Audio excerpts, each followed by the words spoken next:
আসসালামু আলাইকুম সুপ্রিয় দর্শক শ্রোতা, আশা করি সকলেই ভালো আছেন, সুস্থ আছেন। সম্মানিত দর্শক শ্রোতা, এটি একটি বীজতলা।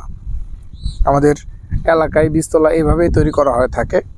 দর্শক শ্রোতা, বীজতলার মাঝে দেখা যায় যে ধানের যে পাতাগুলো আমাদের রয়েছে, চারার পাতাগুলো হলুদ হয়ে যাচ্ছে এবং গাছটি ঠিকমতো বাড়তেছে না। আপনারা যদি লক্ষ্য করুন, ভিডিওতে ভালোভাবে লক্ষ্য করলে বুঝতে পারবেন যে পাতাগুলো হলুদ হয়ে যাচ্ছে। তো এক কৃষক আমাকে এই বিষয়টি দেখাইলো। এখন এখানে কি করণীয় সেটি বলছি এবং এগুলো কেন হয় সেগুলো আজকে এই ভিডিওর মাধ্যমে বা এই আলোচনার মাধ্যমে তুলে ধরার চেষ্টা করব। দর্শক বন্ধুরা, আপনারা যে ভিডিওতে লক্ষ্য করলে আপনারা দেখতে পারবেন বীজতলার গাছের যে আগালটি হলুদ হয়ে গেছে। এটির প্রথম কারণ হতে পারে জমি শুকিয়ে গেছে, জমির মাটি বা বৃষ্টি নেই, সে কারণে এটির আগাল বা আগা এভাবে হলুদ হয়ে যেতে পারে, এক নাম্বার কারণ। দুই নাম্বার কারণ, এখানে ব্লাইট আক্রমণ করতে পারে, এটি দুই নাম্বার কারণ। এই বীজতলাতে যদি ব্লাইট আক্রমণ করে থাকে সেক্ষেত্রে যে প্রধান লক্ষণ সেটি হলো এক জায়গায় আক্রমণ করলে পুরো জায়গাটা ছেয়ে নেবে, তাহলে বুঝতে পারবেন যে ব্লাইট আক্রমণ করেছে। তিন নাম্বার কারণ, আমাদের জমিতে নাইট্রোজেনের অভাবের কারণেও এই হলুদ হয়ে যেতে পারে, গাছ বা পাতা হলুদ হয়ে যেতে পারে। তো এখন আমাদের যে করণীয়গুলো রয়েছে, যেগুলো করতে হবে, সেটি হলো আমাদের যে বীজতলা রয়েছে, বীজতলায় প্রথমে আমাদের যে কাজটি করতে হবে সেটি হলো পানি ঢুকিয়ে দিতে হবে, সেচ দিতে হবে।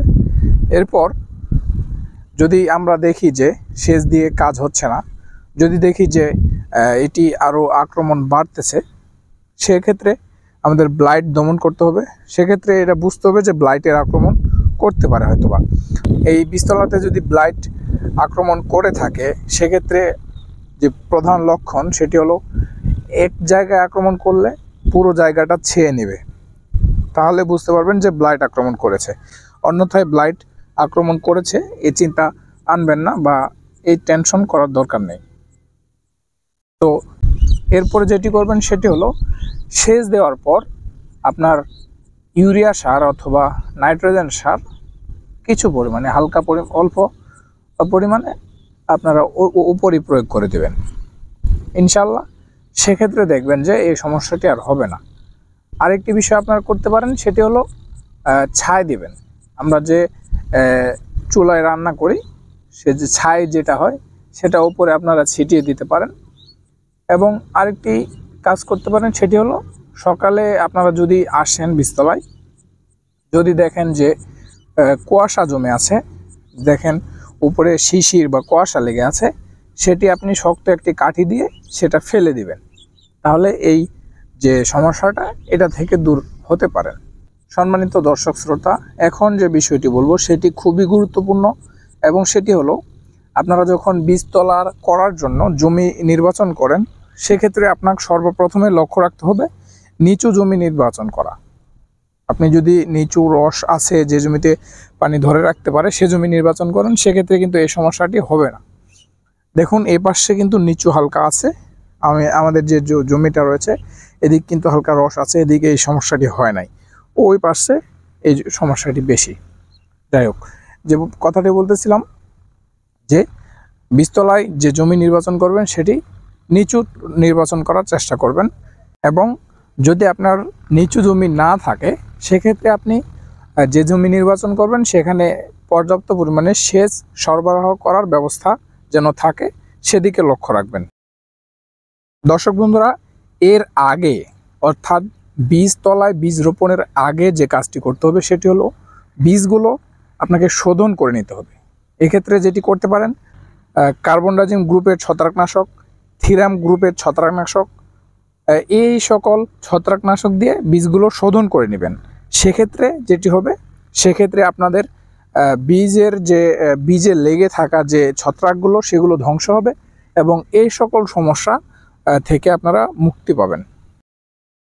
সম্মানিত দর্শক শ্রোতা, আরেকটি গুরুত্বপূর্ণ কথা বলি, সেটি হলো আপনারা দেখুন এই যে আমার স্ক্রিনে যে বীজতলাটি এই মুহূর্তে আপনারা দেখতে পাচ্ছেন, এটি কিন্তু কোনো আদর্শ বীজতলা না। আমাদের গ্রামের যে কৃষক রয়েছে তারা সাধারণত যেভাবে বীজতলা তৈরি করে থাকে এটি সাধারণত একটি সেরকমই বীজতলা।